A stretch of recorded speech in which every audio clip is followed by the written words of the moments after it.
अल्हम्दुलिल्लाह नहमदुहु व नस्तईनुहु व नस्तगफिरुह व नऊज़ु बिल्लाहि मिन शुरूरि अनफुसिना व मिन सय्यिआति अअमालिना मन यहदिहिल्लाहु फला मुदिल्ल लहु व मन युद्लिल फला हादिय लहु व अशहदु अल्ला इलाहा इल्लल्लाहु वहदहु ला शरीका लहु व अशहदु अन्ना मुहम्मदन अब्दुहु व रसूलुहु अम्मा बाद फ़इन्न खैरल हदीस किताबुल्लाह व खैरल हदी हदी मुहम्मदिन सल्लल्लाहु अलैहि वसल्लम व शर्रल उमूरि मुहदसातुहा व कुल्ल मुहदसतिन बिदअह व कुल्ल बिदअतिन ज़लालह व कुल्ल ज़लालतिन फिन्नार।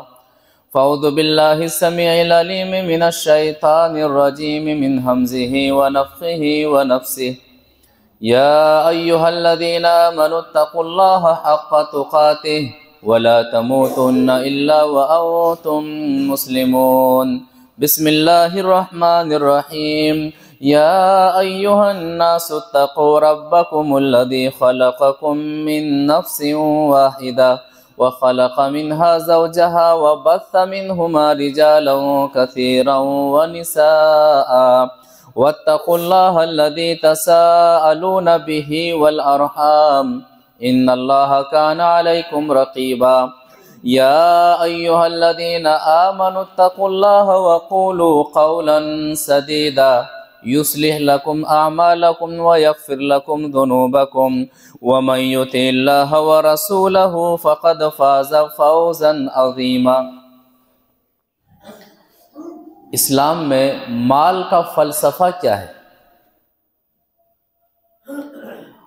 माल का फ़लसफ़ा यह है कि नमाज कायम की जाए, ज़कात अदा किया जाए, माल को अज़ाब क़ब्र से बचने का ज़रिया बनाया जाए, मैदान महशर की गर्मी से बचने का ज़रिया बनाया जाए। माल का फ़लसफ़ा ये बतलाया गया है कि माल अगर ज़्यादा हो जाए तो इंसान के दीन का और ईमान के लुट जाने का ख़तरा लाहिक हो जाता है। माल और तंगी दोनों को जमा करें तो शरीयत कहती है कि ईमान के मामले में, आखिरत के मुकाबले में माल के एतबार से तंगी बेहतर है। जहाँ पर बहक जाने का मामला, ईमान को छोड़ जाने का मामला कम होता है।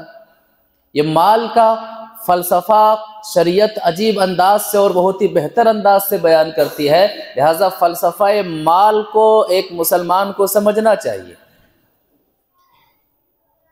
बार बार कहा गया है अल्लाह की राह में माल खर्च करो, जबकि अल्लाह ही ने माल दिया है। माल का ये भी एक अजीब फ़लसफ़ा है। माल ये इंसान की नौकरी, इंसान के जॉब या फिर इंसान की मेहनत व मशक्क़त का हासिल करने का के मजमुए का नाम माल नहीं है, बल्कि माल वो है जिसे अल्लाह ताला ने इंसान को पैदा करने से पहले ही तकदीर में लिख दिया है कि कितना कमाएगा। ये माल वो भी अल्लाह का है, अल्लाह का माल है। अल्लाह कहता है कि अल्लाह की राह में खर्च करो।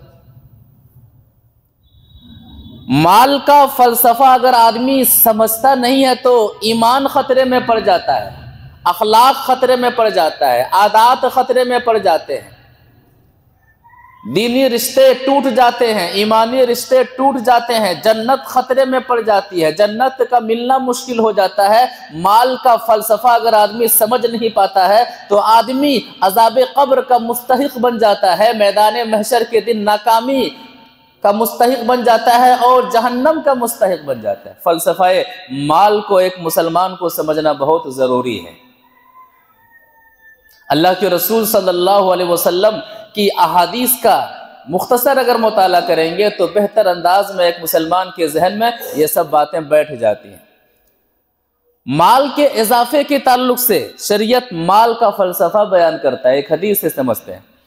वान अबी हुरैरा रज़ियल्लाहु तआला अन्हु अनिन नबी सल्लल्लाहु अलैहि वसल्लम क़ाल मा नक़सत सदक़तुम मिन मालिन व मा ज़ादल्लाहु अब्दन बिअफ़विन इल्ला इज़्ज़ा वमा तवाज़ा अहदुन लिल्लाहि इल्ला रफ़अहुल्लाह रवाहु मुस्लिम फी किताबिल बिर्रि वस्सिला। मुस्लिम शरीफ के अंदर यह हदीस मौजूद है।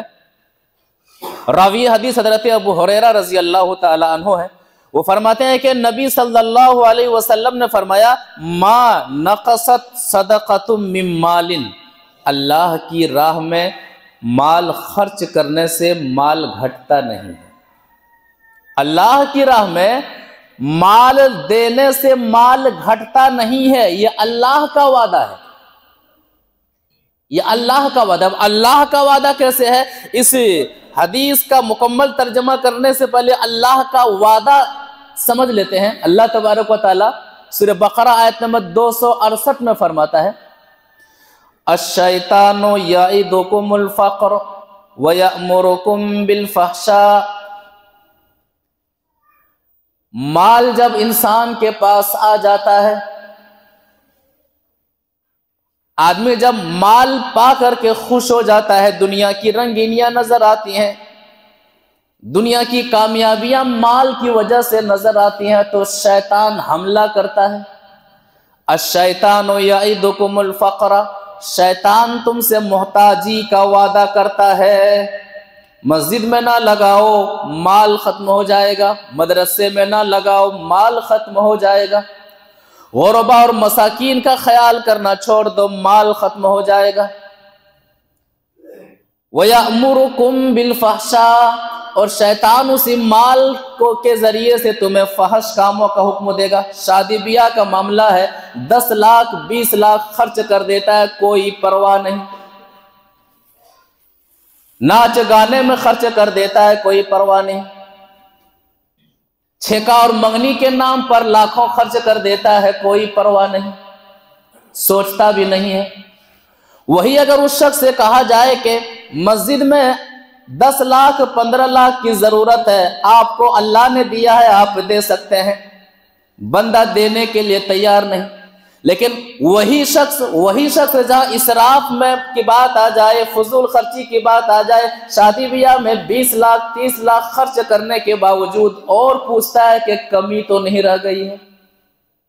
जब मदरसे में देने की बात आ जाए, जब अल्लाह की राह में देने की बात आए, तो वही शख्स का नजरिया बदल जाता है। कुरान कहता है कि शैतान तुमसे मोहताजी का वादा करता है, वयअमुरुकुम बिल फ़हशा, और फहश कामों का हुक्म देता है। वल्लाहु यईदुकुम मग़फ़िरतम मिन्हु व फ़ज़ला, और अल्लाह का वादा क्या है कि अगर अल्लाह की राह में खर्च करोगे तो अल्लाह का वादा यह है कि अल्लाह ताला तुम्हारी खताओं को बख्श देगा। वह फजला, और अल्लाह तबारक व ताला का वादा है कि जितना तुमने माल अल्लाह की राह में खर्च किया है, अल्लाह तुम्हें उससे बढ़ा करके देगा। माल अल्लाह की राह में खर्च करोगे, तुम्हारे माल में अल्लाह की राह में देने की वजह से कमी नहीं आएगी। ये मुसलमानों ने इस फलसफे को भुला दिया है। शैतानी हुक्म पर मुसलमान का माल खत्म होता है, बेहयाई के रास्ते में, गलत कामों में। कौन सा इसराफ और हराम काम का मामला होता है जहां मुस्लिम घराने में करके माल को खर्च नहीं किया जाता है। बर्थडे अहले हदीस के घरानों में मनाया जाता है, माल खर्च किया जाता है बेतहाशा पार्टी के नाम पर, घूमने फिरने के नाम पर माल खर्च किया जाता है। शादी ब्याह में तो अल-अमान वल हफीज, कुछ यही मत। तो मा नक़सत सदक़तुम मिन मालिन, ये शरीयत का फलसफा है कि अल्लाह की राह में देने से माल में कमी नहीं आती है, बल्कि माल में इजाफा होता है। रिस्क में कुशादगी के असबाब में से एक अहम सबब ये आयत बतलाती है, इस नुक्ते को याद रखिए। रिस्क में कमी के शिकार हैं, जितना माल है उसमें से अल्लाह की राह में दीजिए। रिस्क में कुशादगी के असबाब में से एक सबब है। वमा ज़ादल्लाहु अब्दन बिअफ़्विन इल्ला इज़्ज़ा, किसी को माफ कर देता है, मैंने माफ किया, अल्लाह ताला उसकी इज्जत बढ़ा देता है। वमा तवाज़ा अहदुन लिल्लाह इल्ला रफ़अहुल्लाह, और जो अल्लाह के लिए झुक जाता है, अल्लाह के लिए झुक जाता है, तवाज़ु इख्तियार करता है, आजिज़ी इख्तियार करता है, चलिए मैं ही मान लेता हूँ, मसला ख़त्म कीजिए, या फिर चलिए लगता है कि मैं सही हूँ, उसके बावजूद भी सुन के रह जाता है, अल्लाह ताला उसका मकाम बुलंद फरमा देता है। इंसान अल्लाह के लिए इंसानों के सामने छोटा बन के रहता है, अल्लाह ताला उसे उतना ही बड़ा कर देता है। तो माल का फलसफा हदीस बयान करती है कि माल खर्च करने से माल में कमी नहीं आती। माल का फलसफा एक ये है कि ये माल अज़ाब कब्र की गर्मी से बचाता है और मैदान महशर की गर्मी से बचाता है। एक हदीस के अंदर माल का फलसफा ये बयान किया गया कि अज़ाब कब्र की गर्मी से बचाता है और मैदान महशर, अज़ाब कब्र की गर्मी से और मैदान महशर के दिन सूरज की जो तपिश होगी उस तपिश से बचाएगा। अब अज़ाब कब्र का मामला क्या है, मैदान महशर का मामला क्या है, उसको सामने रखते हैं। अज़ाब कब्र के ताल्लुक से एक हदीस समझते हैं। वानिल बरा बिन आज़िब रज़ी अल्लाह तआला अन्हु क़ाल कुन्ना मअ रसूलिल्लाहि सल्लल्लाहु अलैहि वसल्लम फी जनाज़ा फजलस अला शफीरिल क़ब्र फबका हत्ता बल्लत सरा सुम्मा क़ाल या इख़वानी लिमिथलि हाज़ा फ़ाइदु रवाहु इब्न माजा फी अब्वाब ज़ुहद। इब्न माजा के अंदर हदीस इसी तरह से मौजूद है। रावी हदीस हजरत बरा बिन आज़िब रज़ी अल्लाह तआला अन्हु है। वो फरमाते हैं हम सब नबी सल्लल्लाहु अलैहि वसल्लम के साथ एक जनाजे में थे। अभी जनाजा तैयार हो रहा था, कब्र की खुदाई हो रही थी। हम लोग भी कब्रिस्तान जाते हैं, कब्र की खुदाई हो रही होती है, बैठे हुए रहते हैं। फजलस अला शफीरिल क़ब्र, नबी सल्लल्लाहु अलैहि वसल्लम कब्र के किनारे बैठ जाते हैं। अब बैठने के बाद तसव्वुर करते हैं मुझे भी आना है। कब्रिस्तान इसीलिए जाने के लिए कहा गया है कि आदमी को अपने औकात समझ में आए कि मेरे औकात क्या है, यहां पर कामयाब होने के लिए मेरी झोली में क्या है, कितने नेकियां हैं, कितनी नमाजें हैं, कितने रोजे हैं, कितने सदकात व खैरात हैं, कितने अल्लाह के रसूल सल्लल्लाहु अलैहि वसल्लम की इताअत के मुताबिक किए जाने वाले अमाल हैं। कब्र के किनारे बैठ जाते हैं। खालिक की बात मखलूक में किसी का दर्जा है तो मोहम्मद सल्लल्लाहु अलैहि वसल्लम का दर्जा है। मुझे भी आना है, मुझे भी आना है, इस अंधेरी कोठरी में मुझे भी आना है।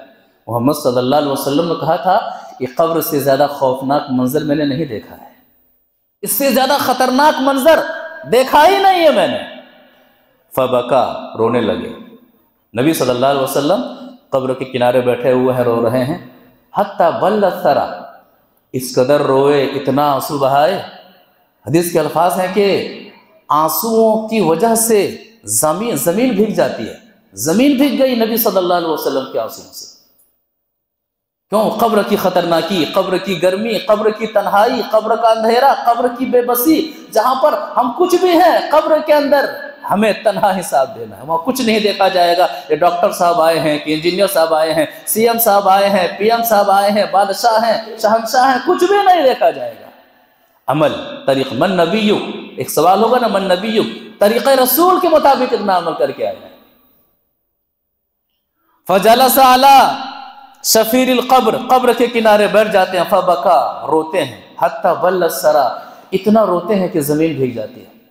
और रोते रोते नबी सल्लल्लाहु अलैहि वसल्लम ने फरमाया कि लोगों, या इख़वानी लिमिथलि हाज़ा फ़ाइदू, मेरे भाइयों दुनिया में कहाँ पड़े हुए हो, इस घर की तैयारी के लिए, इस घर को रोशन करने के लिए तैयारी करो। दुनिया का घर, दुनिया में घर बने ना बने, ये घर बन जाना चाहिए। दुनिया में आराम मिले ना मिले, यहां आराम मिल जाना चाहिए। ये जज्बा और ये हिम्मत और एक मुसलमान का ये अज़्म होना चाहिए कि दुनिया में आराम मिले ना मिले, कब्र में आराम मिलना चाहिए। ये हमारे शब और रोज का अज़्म होना चाहिए। दुनिया में खुशी मिले ना मिले, कब्र में खुशी मिलनी है हमें, ये हमारा अज़्म होना चाहिए, ये हमारी जिंदगी का मकसद होना चाहिए। तो लिमिथले हाज़ा फ़ाइदू, मेरे भाइयों इस घर के लिए तैयारी करो। क्या नुक्ता है? नुक्ता यह है कि कब्र की तैयारी करने में अगर दुनिया का घर आड़े आ रहा है, दुनिया के घर को ठोकर मार दीजिए। दुनिया के माल आड़े आ रहा है, दुनिया के माल को ठोकर मार दीजिए। दुनिया की चीजें, दुनिया की रंगीनियां आड़े आ रही हैं, दुनिया की रंगीनियों को ठोकर मार दीजिए। क्यों? अगर आपने कब्र की तैयारी में दुनिया के माल को दुनिया के माल को सामने लाया है, दुनिया के जायदाद को सामने लाया है, दुनिया की हवस को और दुनिया के ओहदे और मनसब को आपने सामने लाया है, तो ये जितनी चीजें हैं कब्र में आपके साथ नहीं जाने वाली। बड़ा गहरा नुक्ता है। लिमिथली हाजा फाइदु, इस चीज की तैयारी करो। तो ये कब्र का खतरनाक मामला कि नबी सल्लल्लाहु अलैहि वसल्लम रोते हैं। क़यामत के दिन माल का फलसफा एक मुसलमान समझ जाए, जीना आसान हो जाता है और माल अल्लाह की राह में देना भी आसान हो जाता है। क़यामत के दिन क्या है माल का फलसफा, एक हदीस से समझते हैं। वानिल मिक़दाद इब्न अल-अस्वद रज़ियल्लाहु तआला अन्हु क़ाल समेअतु रसूलल्लाह सल्लल्लाहु अलैहि वसल्लम यक़ूल तुदना शम्सु यौमल क़ियामति मिनल ख़ल्क़ हत्ता तकून मिनहुम कमिक़दारि मीलिन क़ाल सुलैम इब्न आमिर फ़वल्लाहि मा अदरी मा यानी बिल मील अम मसाफ़तल अर्दि अमिल मील अल्लज़ी तुक़्तहलु बिहिल ऐन फ़यकूनु अन्नासु अला क़दरि अमालिहिम फ़िल अरक़ फ़मिनहुम मन यकूनु इला कअबै वमिनहुम मन यकूनु इला रुकबतै वमिनहुम मन यकूनु इला हिक़वै वमिनहुम मन युलजिमुहुल अरक़ इल्जामा व अशाद रसूलुल्लाह सल्लल्लाहु अलैहि वसल्लम बियदिही इला फ़ी रवाहु मुस्लिम फ़ी किताबिल जन्नह। मुस्लिम शरीफ के अंदर ये हदीस इसी तरह से मौजूद है। रावी हदीस हज़रत मिक़दाद बिन अस्वद रज़ियल्लाहु तआला अन्हु, एक मुसलमान को आखिरत की तैयारी के लिए मोड़ देने वाली हदीस है, आखिरत की तैयारी में मुस्तग़रक़ कर देने वाली हदीस है। वो कहते हैं कि मैंने मोहम्मद सल्लल्लाहु अलैहि वसल्लम को फरमाते हुए सुना, आप फरमा रहे थे तुदना शम्सु यौमल क़ियामति मिनल ख़ल्क़ हत्ता तकून मिनहुम कमिक़दारि मील, कि लोगों क़यामत के दिन सूरज आदमी से बिल्कुल करीब हो जाएगा। आज हम जिस सूरज के नीचे जिंदगी गुजारते हैं, कई करोड़ मील की दूरी पर यह मामला है, उसके बावजूद एसी लगी हुई है, पंखे लगे हुए हैं, कूलर का एहतमाम है, साए का एहतमाम है, छत का एहतमाम है, जी नहीं सकते हैं, चैन नहीं है। सूरज आदमी से बिल्कुल करीब हो जाएगा, हत्ता तकूना मिनहुम का मिक़दार मील, सिर्फ करीब हो जाएगा नहीं का, कितना करीब हो जाएगा उसकी भी वज़ाहत मौजूद है। एक मिक़दार क्या फासला, बिल्कुल एक मील का फासला होगा। का मिक़दार मील, सूरज और आदमी के दरमियान सिर्फ एक मील का फासला होगा। सुलैम बिन आमिर जो इस हदीस के रावी हैं, सनद में सुलैम बिन आमिर का नाम आता है, वो कहते हैं फ़वल्लाहि मा यानी बिल मील, कि अल्लाह की कसम नबी सल्लल्लाहु अलैहि वसल्लम ने मील से क्या मुराद लिया मुझे नहीं मालूम, इसलिए कि अरबी में मील के दो माने आते हैं। मील का एक माना मुसाफत के लिए इस्तेमाल किया जाता है, सफर को नापने के लिए, कितने दूरी है दूरी को नापने के लिए इस्तेमाल किया जाता है। 1 मील, 2 मील, 3 मील, तो का मिक़दार मील उमूमन 1 मील 3 किलोमीटर जो कहा जाता है, उमूमन 1 मील 3 किलोमीटर। तो मील का एक माना है कि सूरज और इंसान के दरमियान जो फासला होगा सिर्फ 3 किलोमीटर का फासला होगा, ये मील का एक माना है। मील का और एक माना है अमिल मील अल्लज़ी तुक़्तहलु बिहिल ऐन, अरबी में मील का एक मतलब यह भी होता है कि मील उस सलाई को कहते हैं जो सुरमादानी के लिए में इस्तेमाल के, सुरमा लगाने के लिए हम इस्तेमाल करते हैं, जिस सलाई को निकाल करके हम सुरमादानी में डालते हैं और उसे निकाल करके जो आंखों में लगाते हैं, उस सलाई को भी क्या है अरबी में मील कहा जाता है। कहते मुझे नहीं पता कि हम मील से मुराद ये मील सुरमा लगाने वाले मील का मामला है या फिर सूरज जो मसाफत का मामला है कि 1 मील यानी 3 किलोमीटर के फासले का मामला है। तसव्वुर कीजिए, दोनों का मामला बड़ा ही करीब मामला है। तो सूरज आदमी अगर एक माना देखे तो आदमी हाथ उठाए तो सूरज हाथ को लग जाए, और एक माना कि आदमी और इंसान के दरमियान, क्या आदमी और सूरज के दरमियान 3 किलोमीटर का फासला होगा। फयकूनु अन्नासु अला क़दरि अमालिहिम फिल अरक़, अंजाम लोग अपने गुनाहों के एतबार से पसीने में डूबे हुए होंगे, पसीना में डूबे हुए होंगे। फमिनहुम मन यकूनु इला कअबै, कोई शख्स टखनों तक पसीने में डूबा हुआ होगा। वमिनहुम मन यकूनु इला रुकबतै, कोई शख्स घुटनों तक पसीने में डूबा हुआ होगा। वमिनहुम मन यकूनु इला हिक़वै, कोई शख्स गर्दन तक पसीने में डूबा हुआ होगा। वमिनहुम मन युलजिमुहुल अरक़ु इल्जामा व अशाद रसूलुल्लाह सल्लल्लाहु अलैहि वसल्लम बियदिही लफी, नबी सल्लल्लाहु अलैहि वसल्लम ने हाथ को मुंह तक ला करके इशारा करके बताया कि कोई शख्स यहां तक पसीने में डूबा हुआ होगा, यहां तक पसीने में डूबा हुआ होगा। अब मामला क्या, माल का फलसफा क्या है? क़यामत के दिन का मामला इतना खतरनाक मामला, इतना हौलनाक मामला, तपिश का इतना खतरनाक मामला कि सूरज बिल्कुल इंसानों से करीब होगा। माल का फलसफा क्या है? माल का फलसफा और कब्र में अज़ाब कब्र से बचने का फलसफा एक हदीस से समझते हैं।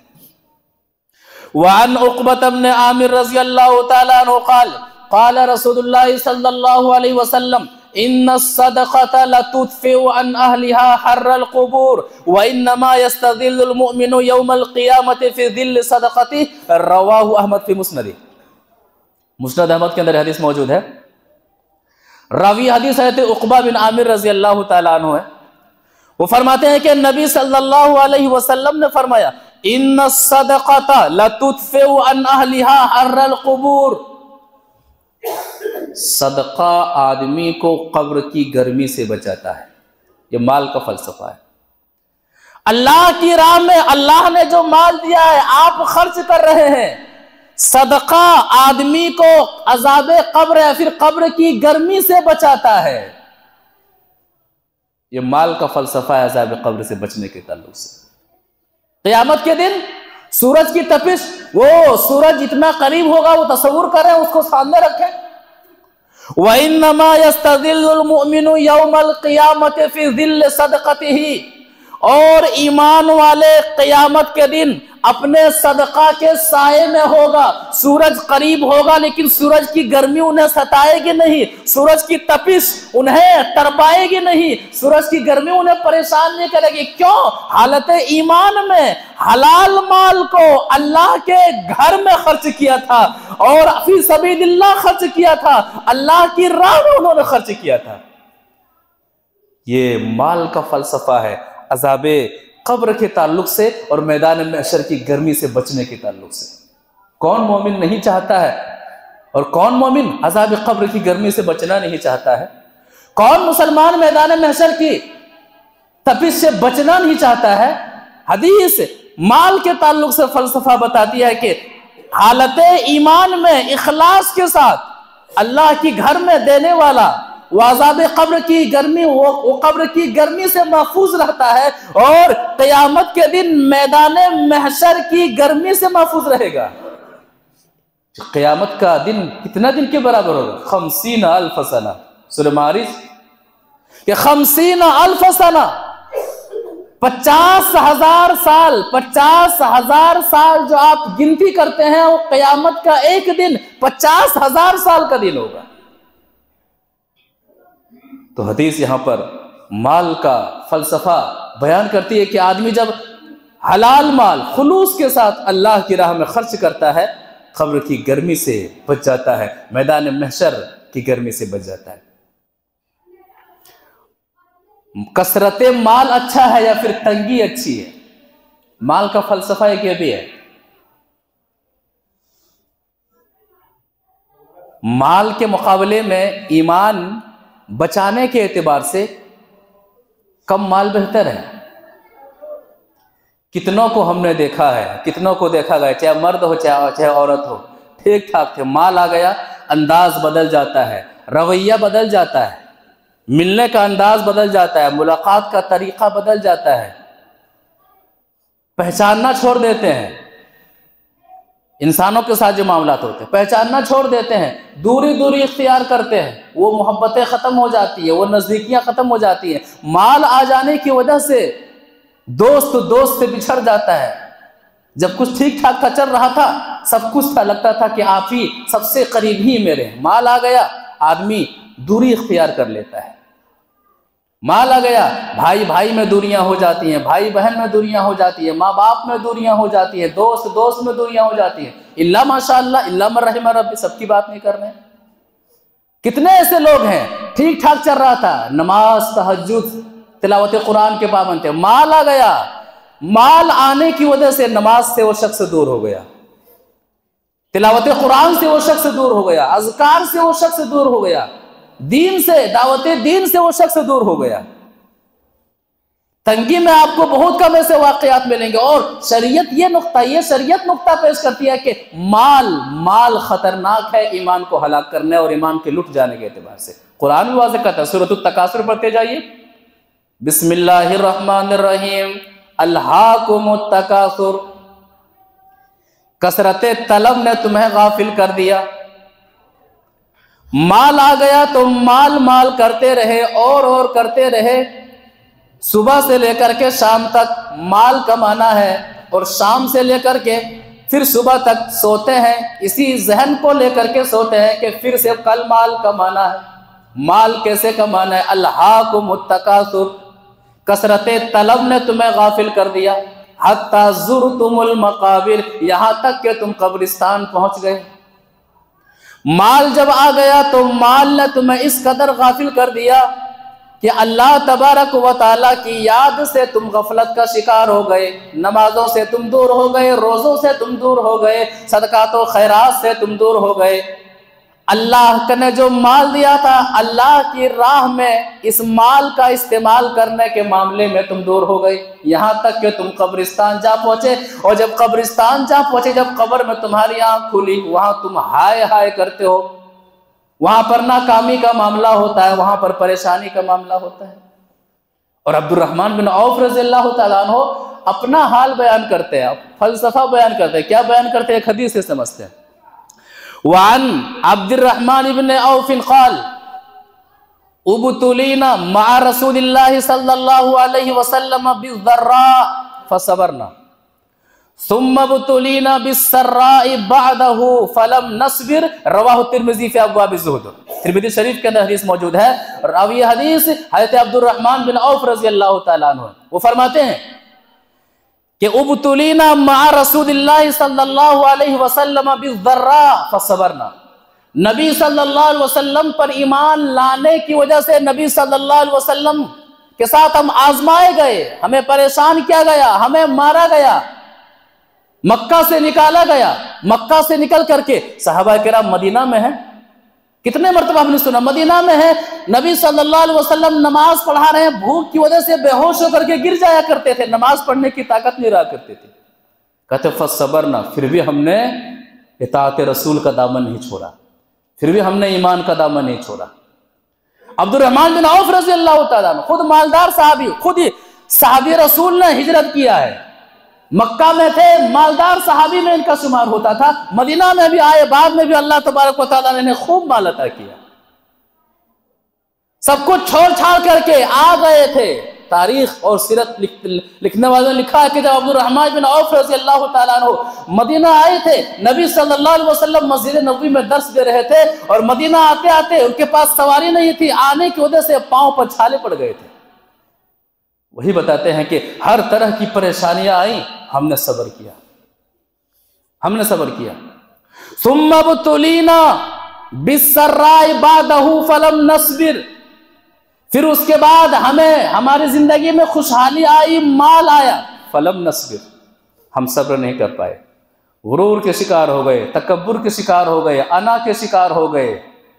वो नबी सल्लल्लाहु अलैहि वसल्लम के जमाने में हालत तंगी में जो ईमान का मामला था, जो डट जाने का मामला था, माल आ जाने के बाद वो मामला खत्म हो गया।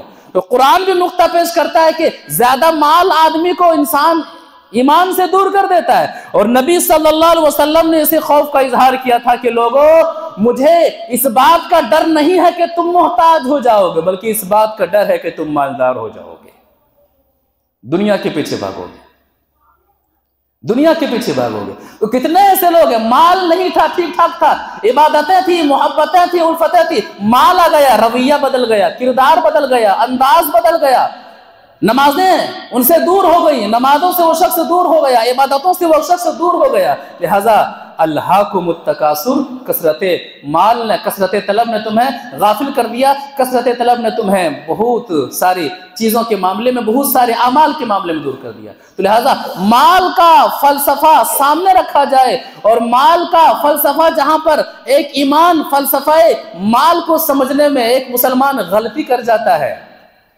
तो अमल के मामले में वो गलती कर जाता है, शरीयत के मामले में वो गलती कर जाता है। लिहाजा फलसफा माल का तकाजा यह है कि जहां पर माल हमें हराम की तरफ ले जाए तो वो माल हमारे लिए नुकसानदेह है। जो माल हमें नमाज से दूर कर दे वो माल हमारे लिए नुकसानदेह है, ठहर जाइए। जो माल हमें गुरूर और तकब्बुर में मुब्तला कर दे वो माल हमारे लिए नुकसानदेह है, उखरवी एतबार से, ठहर जाइए। माल इस्लाम कमाने से मना नहीं करता है, लेकिन जो माल आपको, आपकी इबादत को मुतासिर करे, जो जॉब, जो नौकरी आपको इबादत को मुतासिर करे, आपके ईमान को खा जाए, आपके अकीदे को खा जाए, इस्लाम कहता है ठहर जाइए और दोनों के अंदर मिलाइए। और देखिए, माल बेहतर है कि ईमान बेहतर है, माल बेहतर है कि इबादत बेहतर है। जब भी टकराव का मामला आए, चूज करने का जब भी मामला आए, चुनने का मामला आए, तो ईमान को चुनिए, दुनिया को ठुकरा दीजिए। और यही तालीम अपनी औलादों को भी दीजिए, खास करके आज के दौर में जहां पर दहरिये की तालीम दी जाती है, जहां पर इस्लाम से दूर होने की तालीम दी जाती है, यह अकीदा बैठा दीजिए कि मेरे बच्चों और मेरे प्यारों, सुनो, जब भी दुनिया और आखिरत को चूज करने की बात आए तो हमेशा आखिरत को चूज करना, हमेशा आखिरत को चुनना। ये कब होगा? जब हम माल के फलसफे को समझेंगे तो अपने औलाद को ही फलसफा बताएंगे। दुआ करते हैं कि अल्लाह तबारक व तआला हमें फलसफाए माल को समझने की तौफीक अता फरमाए, फलसफाए माल को समझ करके हमें अपने आखिरत को संवारने की तौफीक अता फरमाए, अज़ाब कब्र से बचने की तौफीक अता फरमाए, मैदान महशर की गर्मी से बचने की तौफीक अता फरमाए। हमें माल को, ए अल्लाह, जो तूने दिया है और फिर जो तू देने वाला है, जो तू दिया है और जो देने वाला है, हर हाल में हमें माल को तेरी रजा के लिए इस्तेमाल करने की तौफीक अता फरमाए। जो तू माल दे, जितना माल दे, उस माल में से इखलास के साथ तेरी राह में जब भी देने की बात आए तो देने की तौफीक अता फरमाए। और हमें फलसफा माल को समझ करके अपने ईमान की हिफाजत करने की तौफीक अता फरमाए, अपने अकीदे की हिफाजत करने की तौफीक अता फरमाए, अपने अमाल की हिफाजत करने की तौफीक अता फरमाए। आमीन या रब्बल आलमीन। परवरदिगार, हम में से जो बीमार हैं उन्हें शिफा अता फरमा, हम में से जो मकरूज़ हैं तो उनका कर्जा अदा कर दे, हम में से जहाँ कहीं अहले तौहीद परेशान हाल हैं तो उनका हामी और नासिर बन जा। परवरदिगारा, जो लोग शादी ब्याह के मामले में परेशान हैं, आसानी पैदा फरमा, रिस्क के मामले में परेशान हैं, आसानी पैदा फरमा, और दुनिया और आखिरत की भलाइयाँ हम सब को अता फरमा। जब तक तू हमें ज़िंदा रख, हालत इस्लाम में ज़िंदा रख। दुनिया छोड़ करके जाए तो इस हाल में दुनिया छोड़ करके जाए कि नेकियां ज़्यादा हों, गुनाह कम हों, और उन नेकियों से